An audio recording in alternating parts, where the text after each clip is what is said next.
again for another weirdly timed episode or show, however you may want it to be. It is your guy Dan. I am here at the B League Says hashtag Discord Dan, the promo pimp, Thomas the Tank Engine, or the Swiss Miss, depending on how you want to look at it. Welcome to the playoffs. We're here. We're finally kicking off into the meat and veg, the steak and potatoes of the NFL season. We are here kicking off into the playoffs, and we got some underdog props we're going to kick off with because that's our sponsor. And you know what? The sponsor says, oi, come stop by. Let's talk some props. Let's get some pick'ems on for the best games of the year. I love this week, wildcard weekend. I love it. Guys squeak in and, you know, maybe they should get there, maybe they shouldn't, all that sort of stuff. It's fantastic. But here we are. We're ready to go. We're going to talk about some things. But before we do some house cleaning for our sponsor, the Underdog guys, Underdog Fantasy, congrats to Pat Carrain. Carrain doesn't matter. 2 mil. Good Lord, for best ball. That's what we want. We want some of that. Get some best ball in your guts, right? $2 million for just drafting? That's ridiculous. Either way, doesn't matter. It's pretty awesome. Head over to Underdog Fantasy. Get 100% matching deposit up to $100 with promo code GF2, which would be fantastic. I think everyone should get on that. And then you can come join. Listen, we've got some best ball leagues going on through the playoffs, all that sort of stuff. You want to probably get them on over the next couple of days. Listen, you can join me in the off-season from off-season best ball. We can talk about also. We got some props all through the playoffs up until the Super Bowl as such. But look, obviously, it's a little bit of a weirder week kicking off, obviously, because we got 2 games Saturday, 3 Sunday, 1 on Monday. Normally, we'd punch out a couple of different ones. There he is, Jared. Oh, here he goes. Look at him go. Here he goes. Get amongst it. There we go. My guy, Jay, the Gator. Go on, get the Gator in your guts. Go on. Surely not Jeff on a Wednesday. What the hell's that?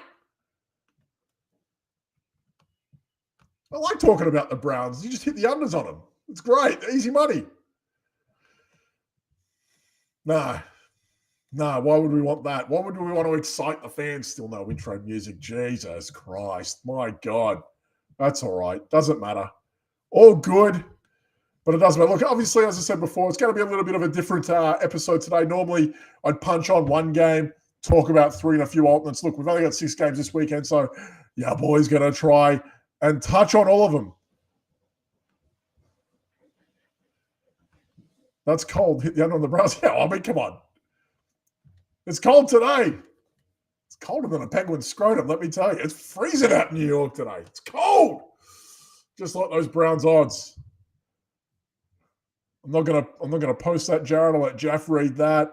Jeff needs money. Do you know how you get money? By punching more sponsored episodes and posting fake articles. That's what we're here for. But either way, we're going to talk a little bit more. Jeff needs money. I'm going to leave that one up. That's a good one, Gator. That's Jeff needs money. We all need money, Gator. That's okay. We're all here. We're trying to get by. We're going to look at a few things. Look, we're going to talk a little bit about what's going on obviously over the weekend. And we can now talk about, obviously, Seattle at San Fran, over under 42.5. That hasn't moved since the start of the week. Seattle went from 10 to 9.5. Underdogs, obviously. Few props that I like in this one. Look, Geno Smith lower. He started at 239.5. Guess what? Everyone smashed the unders. Underdog followed suit. They've dropped him to 232.5. Look, his recent form hasn't been there. He hasn't really gone over that quarter for his last. He's gone over once in his last 4 times, 5 to 3 intercepts, as opposed to 16 to 6 for the past 6 prior. He's had players banged up.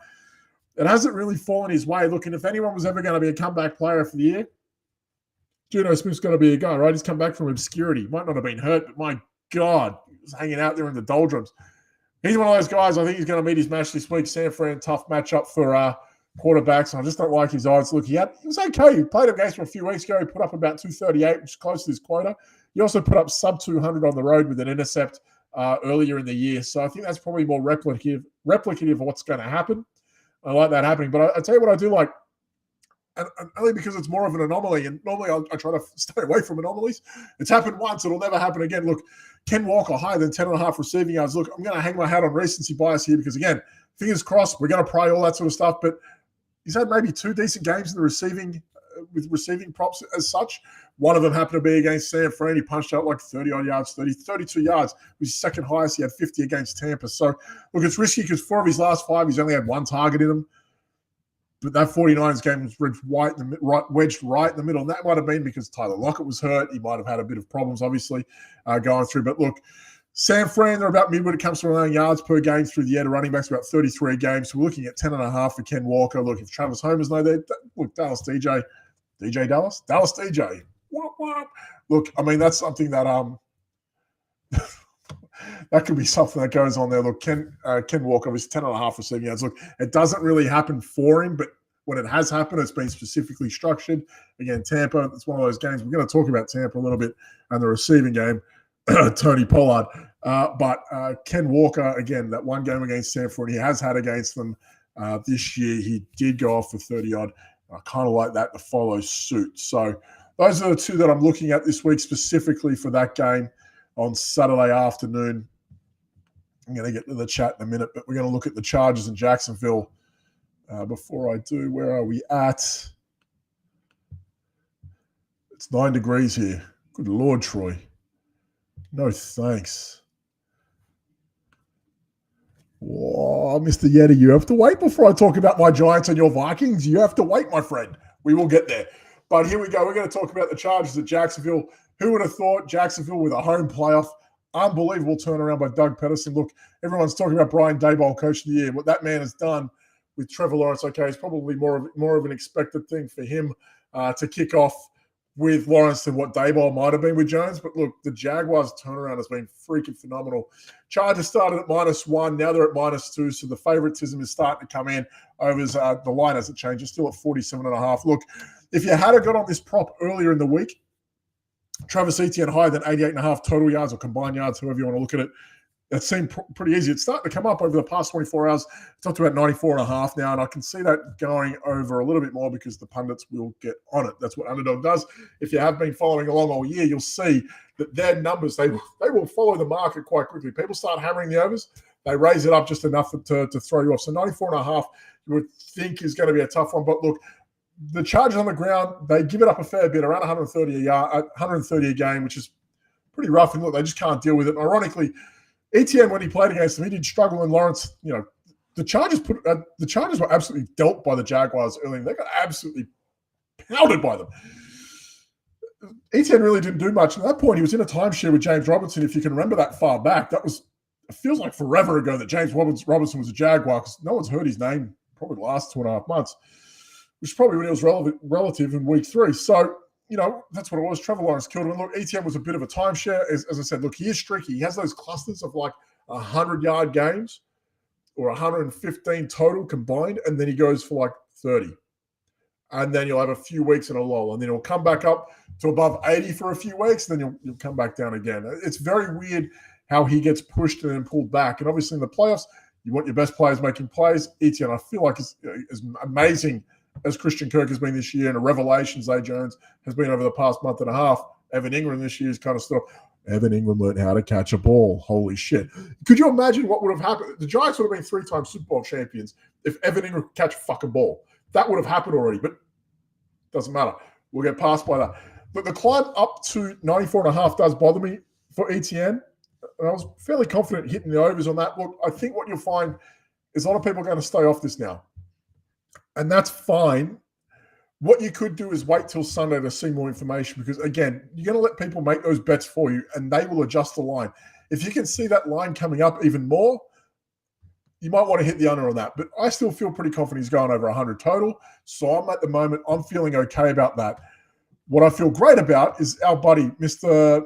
Fantasy RB1, Austin Eckler. We're going to go higher than 38.5 receiving yards. Look, with everyone back healthy, Eckler, the receiving game, he's taken a bit of a hit. So it's been obvious who the guy that suffered the most was. It was Eckler. So when you got Palmer and Williams and Allen all out there and Everett back healthy, Eckler took a hit. Like, it happened. Look, he had less than 40 yards per game through the air the last 4 games. It hasn't had over 4 targets in that span too, which is a problem because this guy, where are we? He was a target machine. He had with over 8 in 7 of his last 8. So he had over 8 targets per game in 7 of his last 8 prior to his previous month.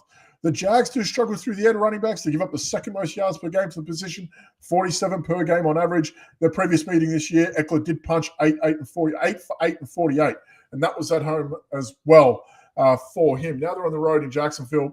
It could be wheels up for Eckler in that regard.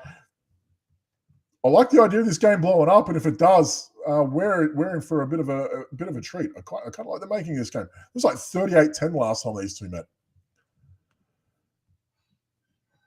Oh yeah, with no San Francisco. Look, if you want San Francisco, I don't mind Purdy 1.5 touchdowns. We're going to go over. I kind of like that one too. And I had another one. It's funny, I did another show for another company called the Dynasty Rewind, Patreon's only Gator.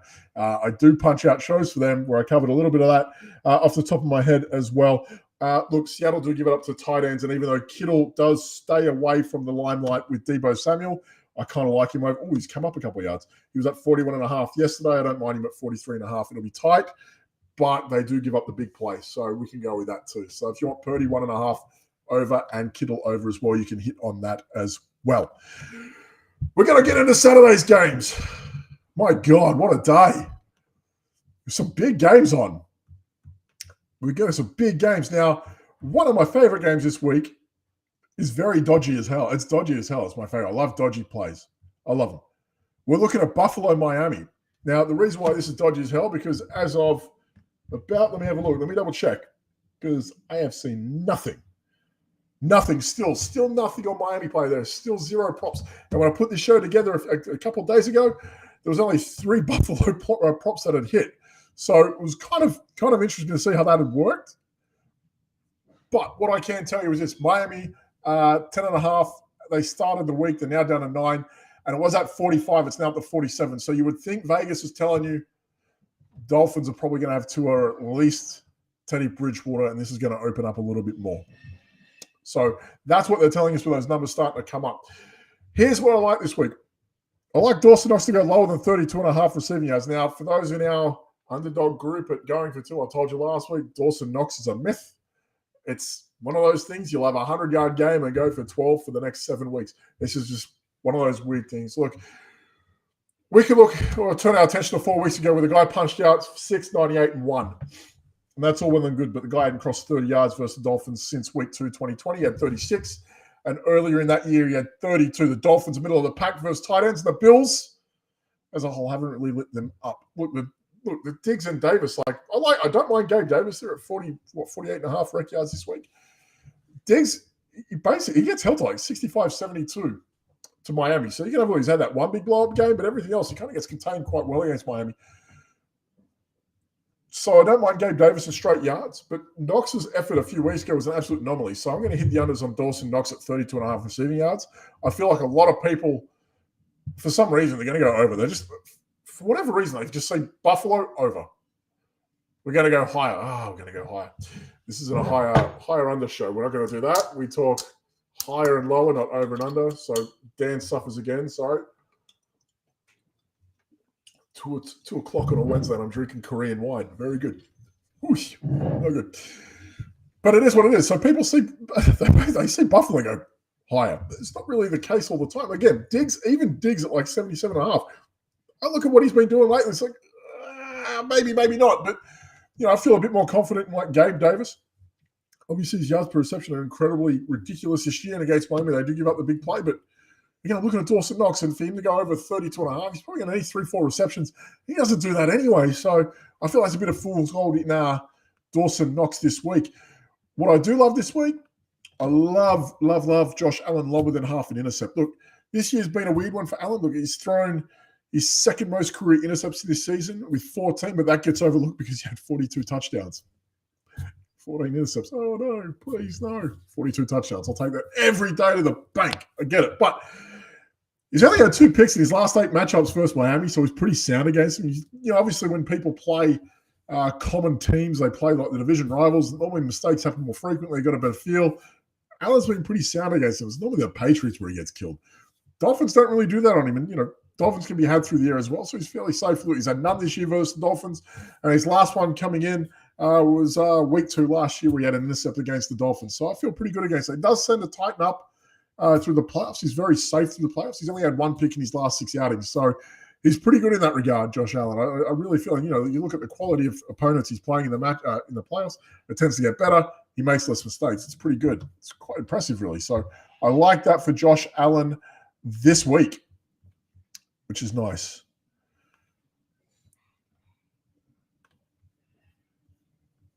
Which is incredibly weird because those numbers came up. So we'll go with that. Korean wine, that's interesting. Yeah, it's called Soon Harry or Jinro. So great wine. It's a nightmare at 12.5%, but whatever. Playoff game is back. Yes, Jeff. I'm all for it. Someone's going to have to break this game apart, and it seems like Diggs is one of those guys where his numbers just against the Dolphins. Not as great as what you think. Aussie in New York drinking Korean wine at 2 p.m. on Wednesday. Only I'm going for 2. I'm a cultured man, Gator. I'm a cultured man. This is what we do. It is what it is. That's okay. Get it in you. It's not bad. The sour apple's pretty good too. It's pretty good. Pretty good. Tastes good. Have it with lunch. It's a nice little lunch bevy. Tell me what your favorite lunch bevy is. Nice little frothy. Don't mind it. We're going to kick off. Hopefully the Gators, not the Gator, the Yeti. We've got Gators and Yetis and Lions and Jeff. How about that? We're going to figure all this out. We're going to talk about the Giants at Minnesota. Go on, you Giants. Come on, you good thing. We're going to get about it. Come on, you playoff Giants beating Boatgate. Go on, you fucking guys. Do your good thing. Boatgate, go fuck yourself. That's what we're going to say. Odell Beckham and his fancy boat. We're not doing that anymore. We've got the playoffs. We've broken the curse. Come on. At Minnesota, we played them a few weeks ago. It was a close game. It was a nice, high-scoring game. So I think that's still in everyone's mind, which is fantastic. Giants +3 at Minnesota. 48.5 is the line, which is kind of nice. I feel like this game's going to blow up again. If the Giants can keep it together, they just might keep up. And that's what you really want from the Giants. You want this game, you want them to keep up with Minnesota. The Vikings could blow this out of the water. Or if primetime like Kirk is here, we're in trouble. It's a 4:00 game, so we should be okay. But all the focus is on him, and he tends to struggle. But look, Cousins has been pretty good this year. I think he's been fantastic. So for what it is, Saquon Barkley, we're going to go straight to the well on one of the best players in the NFL. Saquon Barkley higher than 23.5 receiving yards. I like it this week. Again, recent memory is that Barkley killed the Vikings in Minnesota 2 weeks ago, punched 84 on the ground and 8 for 49 through the air. Had a touchdown, I think a rushing touchdown as well, if I remember. Memory strikes me. But either way, I like the Giants to chase this game, and that's what we really want. The Giants are chasing this game. 23.5 is nothing. So I like that for him. I like Barkley getting Jones on 3rd and longs as well. I feel like that can happen. Jones makes mistakes, and the Giants aren't really good on 1st and 2nd down. It's normally third down. We kind of go, okay, let's give it to Barkley. Let's see what he can do. And it normally happens. Fox allow on average 39 yards per game through the air, 12th most in the league. Obviously, Hodgkins and Slayton. Look, Hodgkins, he's been fantastic. Hodgkins. I can't even say his name. Whatever. The kid from Buffalo. That guy. Him and Slayton, they can keep anyone honest on the outside. Slayton's good for a big out. Again, 3rd year out of 4, I believe. Slayton was the Giants' best receiver. With less than 800 yards. Go figure. Name the other one, if you can. There's some trivia. Who was the Giants' best receiver 3 of the last 4 years? Slayton. Who was the other one? There you go. There's one. So I imagine the threat of Jones as well, his mobility is going to open things up for the Giants. It'll open up some lanes for Barkley as well. And obviously through the air, I kind of like that 23.5. Let's get amongst it. Justin Jefferson, 93.5 receiving yards. We're smashing the over on it. I hate chasing high totals. I think for those who watch the Monday night show, know that I hate chasing high totals. Unless it's Justin Jefferson. Justin Jefferson's a freaking monster. Look, what are we doing here? Jefferson put up nearly 140 on him a few weeks ago. He'll do it again as the Giants secondary is a mess. It's starting to get better. I'm going to touch on that a bit. 16 targets he had that game. Okay. Like he's going to take one of them to 80 to the house. It's going to happen. Giants can't cope with that. That is zero answer. Look, he's had 9 games over 115 this year. He's tapered off the past couple of weeks. I guess playoffs, and he had that weird game against Green Bay. Jair Alexander. Yeah, you're the man, buddy. Good job. He nutted on you for 185 like in week 1. Good job. You kept him down when it didn't matter. Congrats. Enjoy Carbo next week. God damn. Congratulations, you and your stupid hat. Idiot. Congratulations, I'm a man. Fuck you, Skip Bayless. Get out of here, man. Stop the guy and then make the playoffs. Come talk to me. Come talk to me when your team's a playoff team, buddy. Come talk to me. Come talk to me. Come join us, Giants, dickhead. Either way, look, the Giants do get some relief. Again, Landon Collins has come back. Obviously, people don't know he was the Giants' favorite, and then Dave Gettleman went Gettleman and shipped him off, and he went to Washington, and now he's back now that Gettleman's gone. Xavier McKinney's now back from that ATV incident that he had midway through the year. Thank you to my IDP teams that died. But obviously, look, those guys, Julian Love, he's been fantastic. I think he's a captain for the Giants as well. That trio of safeties, if they can take some pressure off guys like Cordell Flott and Darnay Holmes. Dory Jackson's playing punt return. I think was it Tony Jefferson's one of our cornerbacks. I don't even know our cornerbacks are. They're just terrible. They are what they are. But look, obviously they get some relief. If they can help and take pressure off those cornerbacks some way, somehow, the Giants are a chance. But they're not a chance. So, we can hit on Jefferson higher than 93.5. They're not going to stop him. They might slow him down a bit. You might get 125. You're not going to stop him that much. I don't think so anyway. Giants are garbage. No Australian drinks Foster's, my friend. I mean, maybe I'll drink it every now and again. If I've got like $3, I'm at a gas station. That's what you guys treat that stuff now, right? It's terrible. No one drinks that stuff back home. You want a good Australian beer? James Squires. James Squires. You can find a James Squires. That's what you want. Get an amber ale or the Chase. Oh my God, our beer is better than anywhere else in the world. I put it up against anything. You and your Budweiser, your Coors Light, get out of here. We have IPAs. Tastes like mud water. Get out of here. Get out of here. It's a grapefruit, oregano, coriander beer. Fuck off. I don't care. It's terrible. Either way, we're going to hit on Cincinnati and Baltimore this week. Look, they played last week, right? We saw this. Unbelievable. Actually, I'm going to go to my other pick first. Look, obviously, Baltimore plus 6.5, over under 43.5. Obviously, that's plus 7 and 41.5. So they're probably thinking that Lamar's not playing. No Baltimore picks either, like Miami. They're the only team with no other props playing for them. But it is what it is. They're probably sitting there thinking Lamar's not playing. We can hit the overs on that. We can bring those over and under down, and we can go with that. So I'm going to start with this one. I'm going to go with Joe Burrow. We're going to go lower than 273.5 passing yards. Look, let's go with this. It's twofold with what we know. The Ravens give up about 249 yards per game through the air. They're pretty tight on quarterbacks. What happened to them last year? Where's Foss? Where's Ryan Seafoss when you need him? He'll tell you what happened to the Ravens last year. Their defense got just dealt with injuries. I ain't seen nothing like it. That was insane what happened to the Ravens last year, let alone the COVID year the year before. What happened to the Ravens last year? Their defense, the injuries that they took was mental.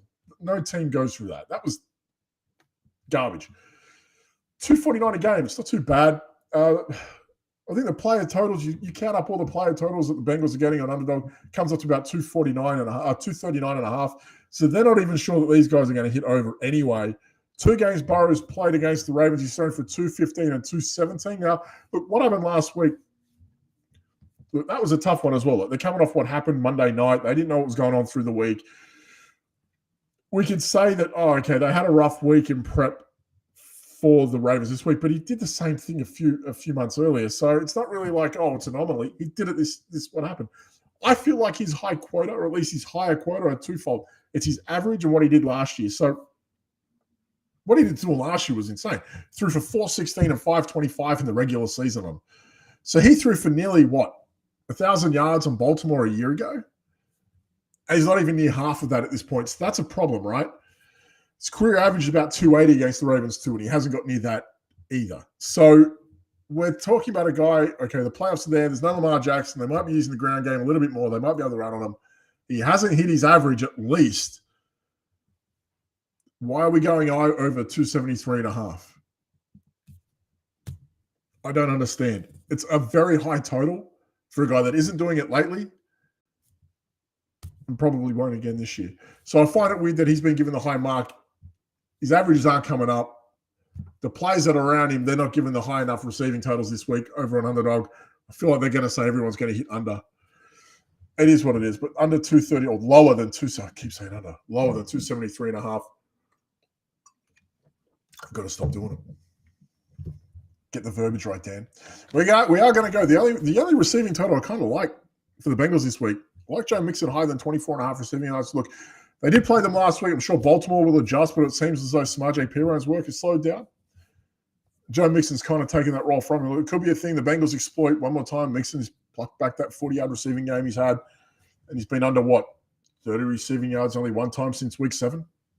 So the floor of 25, I don't hate that for Mixon this week. So if he's telling me that his floor is 25, back-to-back 40-yard receiving games he's had, he's only been under 31 since week 7. I'd say that's reliable and likely. So we can look at 24.5 receiving yards. We can hit the overs on that. I feel pretty confident.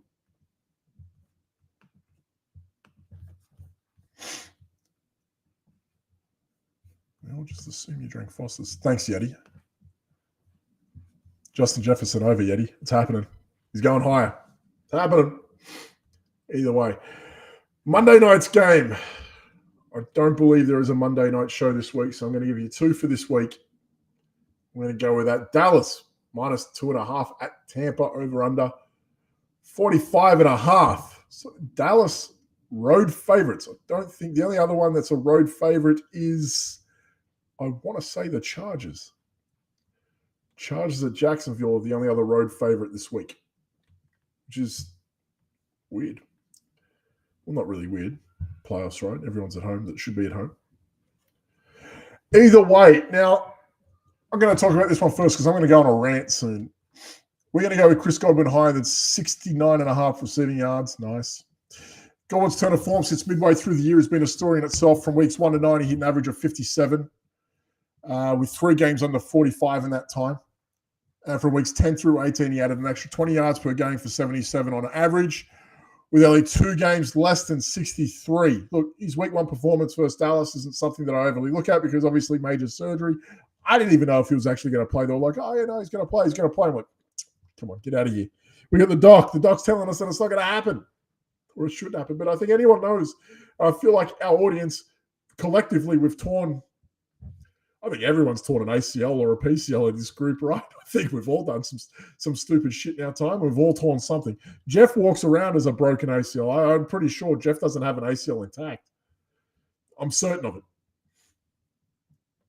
Either way, I think it's surprising to everyone to see, I don't think it's surprising to see what happened as he splits. I think we all knew as the second half kicked off, so would Godwin. Just a shame because Tampa haven't kicked off as a whole as well. But look, target share leader in Tampa, he's going to carry on despite the Bucs struggling. I don't think that's a surprise. I don't think that's a surprise. I think he's going to have a big game this week. I am going to take the under. Oh, God, I can't wait. I'm glad I get to do this.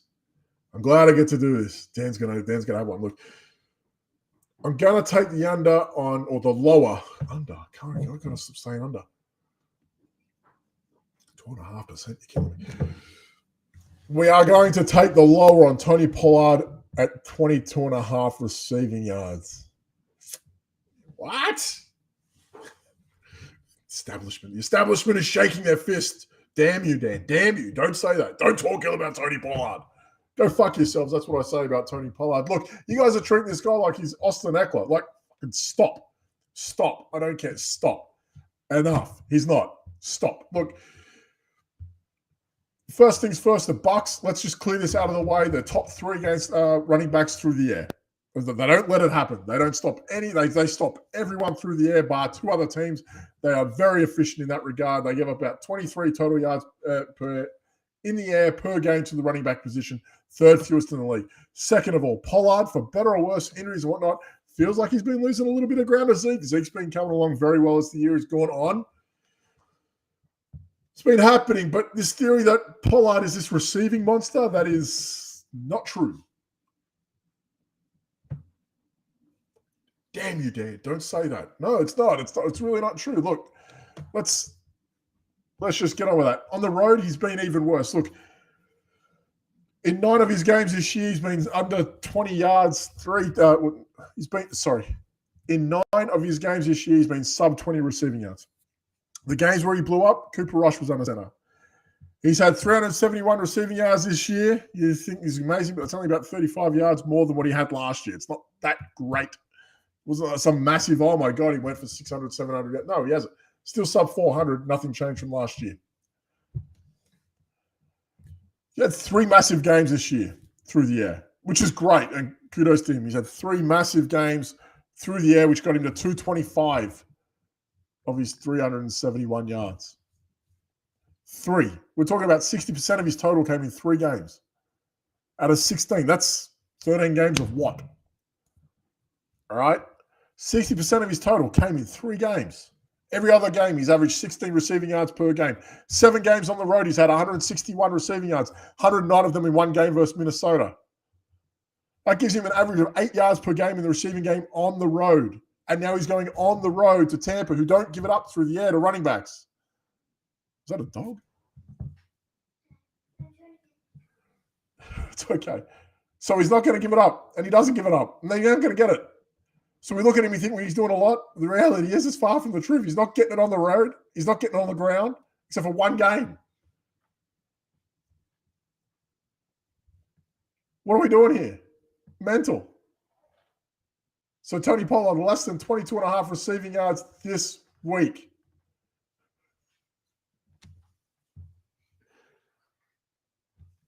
Okay.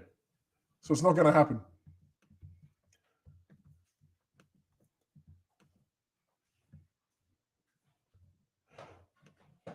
Lower. You can grab the dog. Look at it go.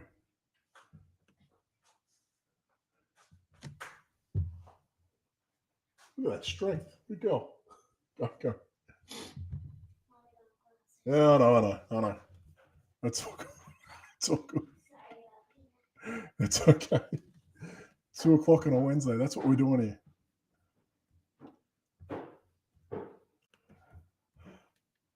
It's my daughter. It's not a boy. It's a girl. It's okay. That's the little one. Keeps me on my toes. Early days on a Wednesday. That's why I'm here today. So that's what we're doing. That's what we've got. Pretty cool. Tony Pollard, under 22.5. Everyone's going to hit the over on that as well. That's why that line doesn't move. That's what's amazing. Underdog's really good at that sort of stuff. We're going to recap everything one more time before we kick off. Thank you for everyone that's been sticking by.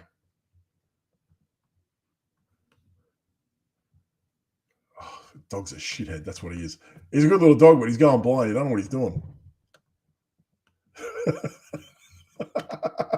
She did. She picked him up.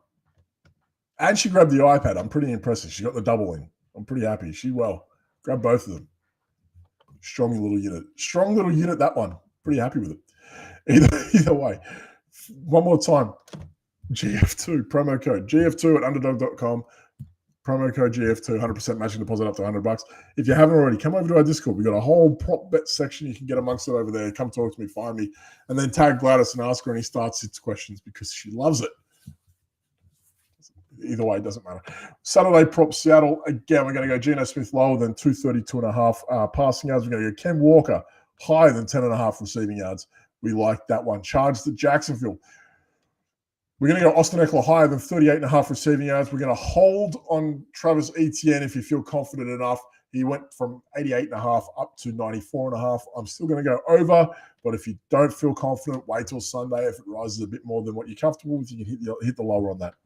We're going to head over to Sunday's games. Miami at Buffalo. We're going to go Dawson Knox, lower than 32.5 receiving yards, and Josh Allen, lower than half an intercept. He's not going to do it. Not going to happen. Giants at Minnesota. We're going to go Saquon Barkley, higher than 23.5 receiving yards. Justin Jefferson, higher than 93.5 receiving yards. We're going to head over to Baltimore, Cincinnati on Sunday night. Joe Burrow, lower than 273. Sometimes I'm going blind. 273 passing yards. He's going to go lower. Joe Mixon higher than 24.5 receiving yards. We're going to get on that. Monday night, Dallas at Tampa. Starting the way. End of the way they start. Chris Godwin higher than 69.5 receiving yards. And we're going to go lower on Tony Pollard, 22.5 receiving yards as it is. Pretty easy. Look at that. Half an hour on a Wednesday. Look at this. That's so much easier than Friday night. It's easier than a Friday night at 8:30 in the cold, in the warehouse. I'm like the warm-up act. before a comedian goes on a Friday night, the DFS guys, make sure you check out Jeff, Tim, and Gerson. I hope they're doing their DFS stuff for the playoffs. They should be. Still got a bunch of stuff going for two going on. Speak on it, guys, every Tuesday night. The Gambit on Thursdays. Whole bunch of stuff still going on. You should get amongst it and get around them. I don't think there's a start. There shouldn't be anything on a Sunday. Maybe they do some DFS stuff. Doesn't really matter.